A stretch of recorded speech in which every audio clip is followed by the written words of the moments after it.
지난해 12월 4일 비상계엄이 선포되고 국회에 진입했던 계엄군이 국회 본관 전력을 일부 차단했던 사실이 드러났습니다. 국회가 계엄 해제 결의안을 가결하고 불과 6분 정도 지나서 벌어진 일입니다. 계엄군이 국회 본관 지하 1층에 전기를 끊는 모습이 담긴 CCTV를 민주당이 오늘 공개했습니다. 첫 소식 정부희 기자가 전하겠습니다. 윤석열 대통령이 계엄을 선포하고 2시간 30분쯤 지난 지난해 12월 4일 새벽 0시 58분 국회 본관 4층 복도가 찍힌 CCTV 영상입니다. 소총을 든 계엄군 7명이 배회하고 있습니다. 모여서 잠시 회의를 하더니 엘리베이터를 타고 아래층으로 내려갑니다. 이들이 도착한 건 지하 1층, 시간은 새벽 1시 1분입니다. 같은 시각 바로 위 3층에 있는 국회 본회의장에선 계엄 해제 요구 결의안이 가결되고 있었습니다. 지하 1층에 도착한 계엄군은 먼저 국회 본관과 의원회관을 연결하는 지하 통로 봉쇄를 시도합니다. 하지만 국회 사무처 직원이 막아섭니다.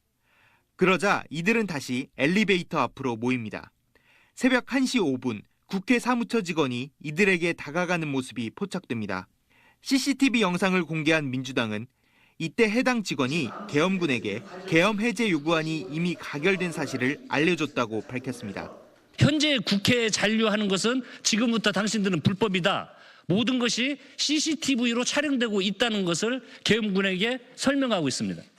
그런데 계엄군 한 명이 뒤쪽을 지나가더니 홀로 복도 끝으로 이동합니다. 동시에 김현태 707 특수임무단장은 옆으로 이동하며 휴대전화를 사용합니다. 복도 끝으로 이동한 계엄군은 전기 분전함에 도착했고 1시 7분 일반 조명 차단기를 내려 전기를 끄는 걸로 보입니다. 그렇게 사방이 어두워집니다. 차단 직후 CCTV의 자동 밝기 조절 기능에 의해 주위가 잠시 밝아지지만 3초 뒤 비상조명 차단기까지 내려가며 지하 1층은 칠흑같이 변합니다. 간간히 계엄군이 손전등을 켜고 이동하는 모습이 포착됩니다. 새벽 1시 12분 불이 다시 들어오고 분전함 앞에 차단기를 다시 올린 듯한 계엄군의 모습이 보입니다.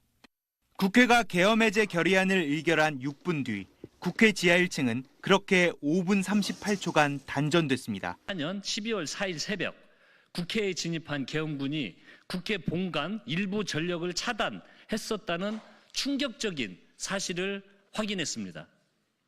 그간 계엄 문건과 일부 증언만으로 언급되었던 단전 조치가 비상계엄 당시 실제로 이루어졌음을 확인한 것입니다. 내란 우두머리 윤석열은 내란죄를 피하기 위해서 국회 병력 투입은 질서 유지 차원이라는 궤변을 늘어놨습니다. 그러면서 2024년 12월 12일 대국민 담화에서 뭐라고 했습니까? 만약 국회 기능을 마비시키려 했다면 단수 조치부터 취했을 것이라고 주장했습니다. 그런데 조사 결과 윤석열과 내란 세력에 의한 단전 조치가 실제로 있었다는 사실을 확인했습니다. 즉, 국회 기능을 마비시키려 위헌 위법적인 단전 조치를 취한 것입니다. 이제 공개할 영상은 윤석열이 국회를 마비시켜 계엄 해제 의결을 저지하려 했다는 것을 뒷받침할 주요 증거가 될 것입니다. 당시 주요 상황별로 시간대별로 설명드리겠습니다. 12월 4일 새벽 0시 32분경 김현태 707 특수임무단장을 포함한 계엄군 16명이 국회 본관 2층 창문을 깨고 내부로 진입했습니다. 이들은 노텐도 홀로 향했으나 보좌진과 당직자, 국회 직원들의 격렬한 저항에 막히게 됩니다. 이 중 7명이 12시 54분경 4층으로 향했고 약 6분간 배회하다가 1시 1분경 승강기를 타고 지하 1층으로 내려갔습니다. 지하에서 국회 본관과 의원회관이 연결된 통로의 문을 소방호수로 묶어 통제하려던 계엄군은 1시 6분 26초에 지하 1층의 분전함을 열었습니다. 그리고 1시 6분 59초 일반 조명 차단기를 내렸고 1시 7분 2초에는 비상 조명 차단기까지 내려 지하 1층의 전력을 차단했습니다. 국회 본관 지하 1층을 암흑천주로 만든 이 단전 조치는 약 5분 48초간 지속됐습니다.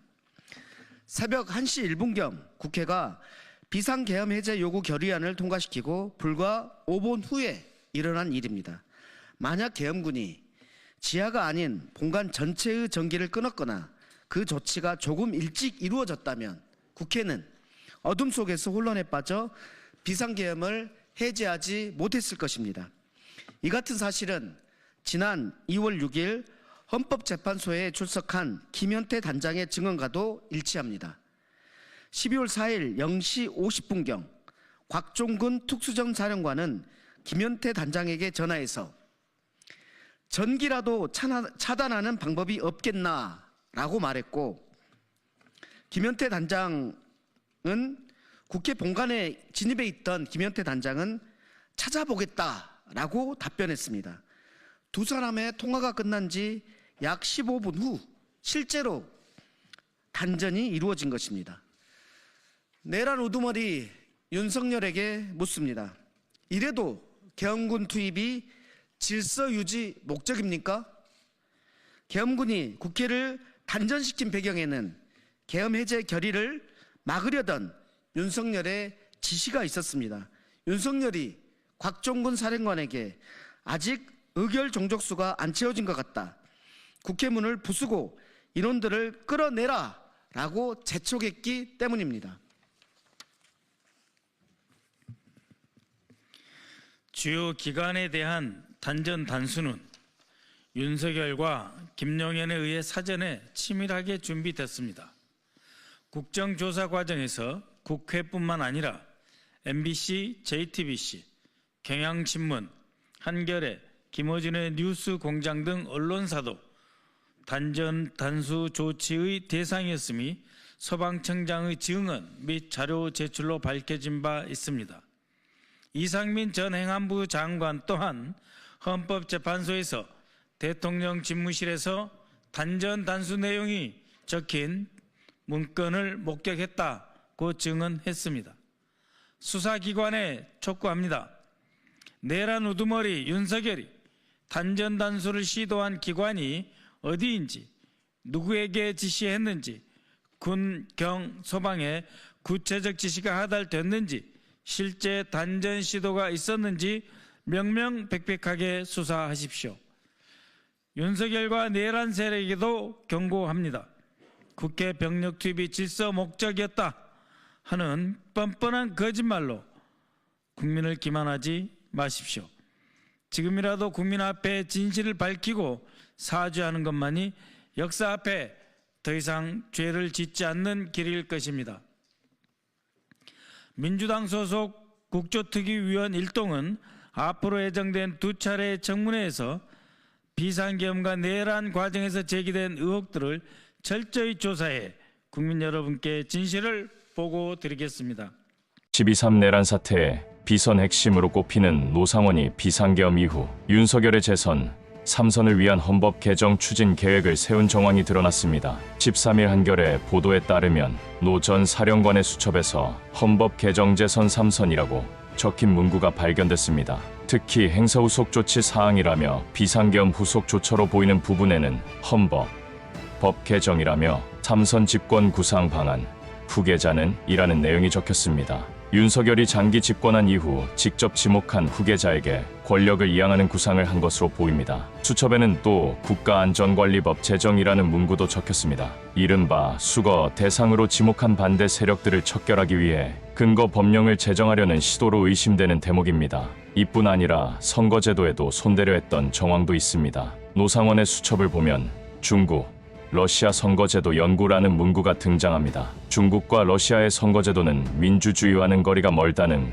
비판을 받고 있는데 이를 차용하려 한 것으로 보입니다. 노상원의 수첩에는 수거 대상으로 야권 인사뿐 아니라 좌파 판사, 좌파 연예인 등 500여 명을 수집하는 등 구체적인 체포 계획이 담긴 것으로도 확인됐습니다. 입으로 빨갱이 타령한 내란 쿠데타 세력들이 러시아 중국 선거 방식을 집중 연구해 정작 대한민국을 암흑의 북한처럼 만들려고 했던 겁니다.